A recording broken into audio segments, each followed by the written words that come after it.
Welcome on in, guys. Tobin here with you, and thanks for checking out the channel. Hope you're doing fantastic out there. And if you guys could subscribe, that'd be great. Also, to the Tobin and Leroy Show, weekdays, 10 a.m. to 2 p.m. You can find that on the 560 WQAM YouTube page as we get silly, especially in the off-season. I like to really annoy my co-host with some wild football takes. Just to throw stuff. This is where I like throwing stuff against the wall, baby. And we are at draft time. Mike McDaniel today was discussing a couple of things, most notably about his star wide receiver, Tyreek Hill, which I think is to now the point of the biggest mystery of the offseason. And that is, will he be back? It did sound, look, he sounded today, I thought, like a guy who's ready to have Tyreek Hill back. Certainly we see the footage and the photos of Tyreek Hill getting his wrist surgery, and he kind of offered some clarity on that with Tyreek, and we'll get to that here in just a second. But the other thing was he basically signaled Javon Holland is on the outskis. He's like, see you, dude. Anytime the Miami Dolphins use the term or the lingo that said player has earned the right to be a free agent, you know their ass is gone. So it was nice knowing the snowman. I'm sure the dude is going to end up becoming Ed Reed wherever he goes. I get people who have their concerns because he certainly had his injuries the last couple of years, and though he did win the Jacksonville game, no interceptions and takeaways. He was dealing with the hand this year, the double knee injury the year before that. But I think everybody talks about, how talented he is. Nobody says the guy is a bum. And, when everybody was getting their money last year, I think it signaled that that's not a place that they're going to end up paying. Do they end up taking somebody like Starks in the first round? He's been mocked to him a couple of times to make good on it. I guess we'll see, dude. We will get a figuring at it. But this is one of those things, man, where I understand not wanting to break the bank on a guy like him, but it is also disappointing because it feels like a good player is going to walk out the door, and that's definitely a bummer. But as far as the Tyreek Hill thing is concerned, Tyreek is dealing with this wrist injury, and Mike McDaniel said today that he basically is going to be up to speed with everything in the offseason with running and all that. And also, he should be catching by summertime. So here was his update on the Cheetah. He had surgery on his wrist. It was a ligament issue. It wasn't a broken wrist. And he's scheduled to be running, very soon, in which he'll be rely upon that in his training until he can catch the football, which will be more around summertime going into training camp. All right, so there you go. Tyreek Hill, though, should be ready to go by training camp. I don't think Tyreek Hill needs too much practice catching the football. He's been doing it a lot throughout his life, and hopefully having a healthy wrist will put him in that position. Although, that timeline also lets people know that, he's going to be, I guess, good to go if somebody does inquire and the Dolphins are in a position to move Tyreek Hill. Is it out of the question? Certainly, I heard him do an interview today with NBC Sports with Pro Football Talk, even though I'm no fan of those guys, but I was like, all right, let's see what the coach has to say to these two dipsticks. And I got the sense that, there's still, while things are fine, I think he's satisfied with where things are at. I don't know if they're all the way back, and I think that the Dolphins definitely are at a point with they'll have Tyreek Hill. It's at an arm's distance, but I think the thing that the Dolphins are worried about is if the Dolphins are struck with adversity again, and the very real possibility of Tua getting banged up again. What is Tyreek Hill going to be like if things get off to a rocky start? How fragile is this relationship right now? Where does it lie? Because there was at one point where Tyreek Hill rode for the Dolphins harder than anybody, and that was record-breaking Tyreek.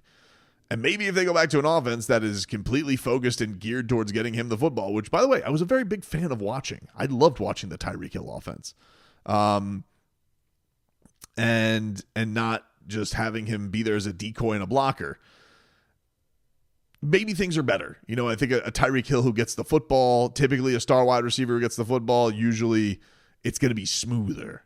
But we've also seen that, hey, you get to a certain point with certain receivers and the offense is ready to move on and they can still do okay. Can the Dolphins survive a Tyreek-less offense? I think this kind of showed some ability to do that, especially with the emergence of Jonnu Smith. You still know Jalen Waddle's a good player. Malik Washington showed himself to be what looks like a good player, add a little bit of size in another position. Their third receiver stunk this year with Odell and DeBose and Robbie Chosen. I mean, that was a hodgepodge of nothing that they had out there.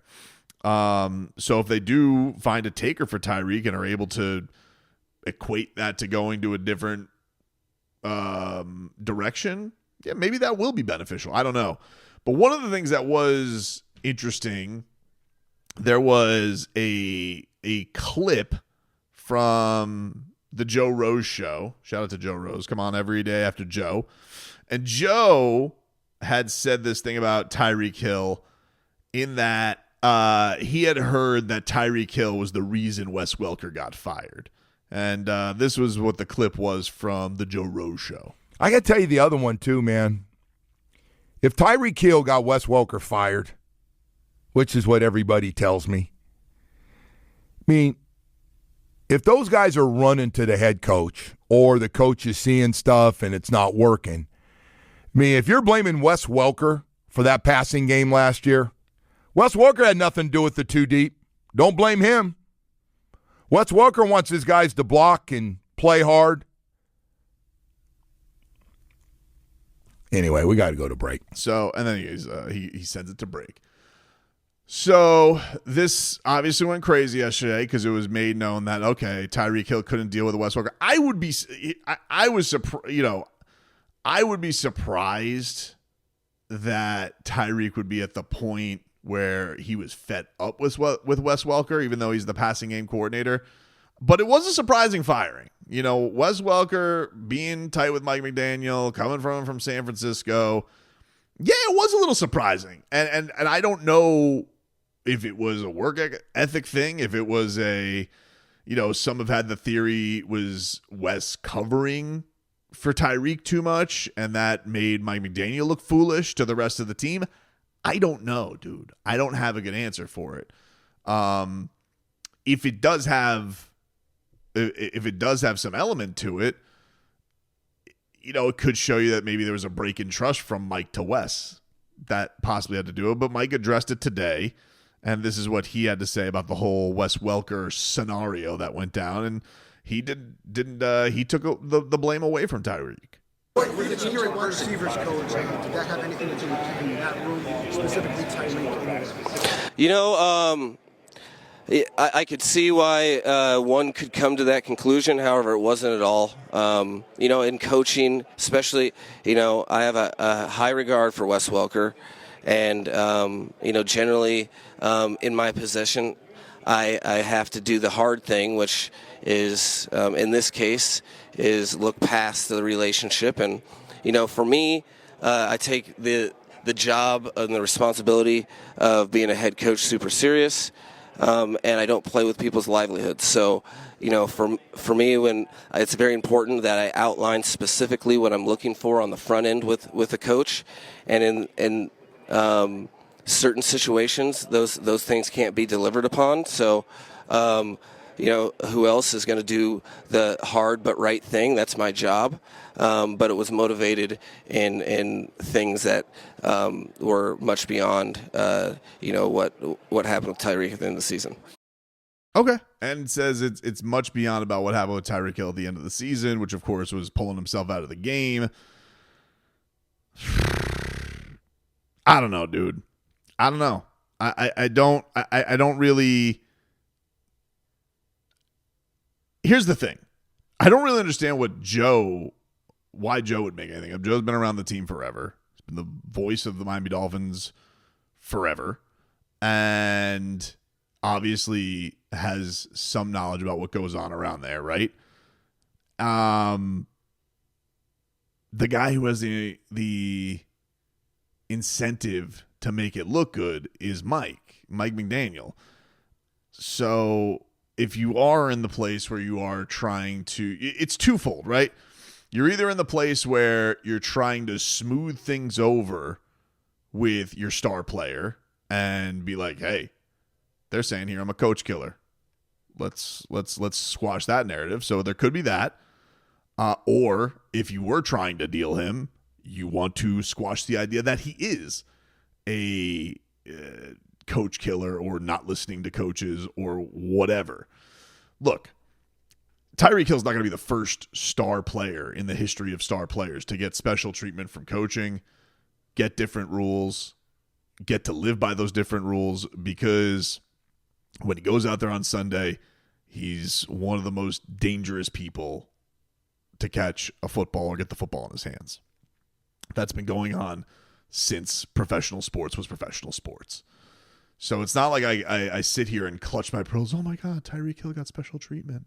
Tyreek Hill maybe was late a couple times. It's like, it's not that that's the issue, but the problem is the coach then made it an issue.